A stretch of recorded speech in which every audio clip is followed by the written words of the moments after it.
โครงการนี่มีมูลค่าเกินเหตุให้มันเป็นหนี้ให้รัฐเป็นหนี้เนาะ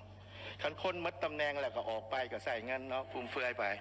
ลูกหลานก็ซื้อดินซื้อดอนอยู่วังเวียงก็เต็มซื้อมัดโรงแรมทุกบอนรัฐเขาบ่มีการกวดสอบเลยเนาะเห็นอยู่เนาะประชาชนผู้ที่ทุกข์ยากนะบ่มีเงินน่ะเป็นลักไก่ตัวนึงอ่ะนะยังจับเข้าคุกยังประจานบัดรัฐเฮานี่นะฮู้ตัวตนว่าโกงประเทศชาติสร้างความวุ่นวายในประเทศชาตินั่นนะพวกเขาบ่กล้าที่จะเฮ็ดหยังกับเขาเฮาหน้าอายประชาชนน่ะเรื่องแบบนี้ว่าแท้เนาะคันเฮาบ่กล้าเฮ็ดแบบนี้ตัวอย่างสังเกตง่ายๆเลยเขื่อนไฟฟ้านี่นะเขื่อนไฟฟ้าเป็นเขื่อนดินก็ยกราคาสูงเป็นเขื่อนคอนกรีตนี่นะคือรัฐวิสาหกิจไฟฟ้าเราต้องการขายเขื่อนออกนี่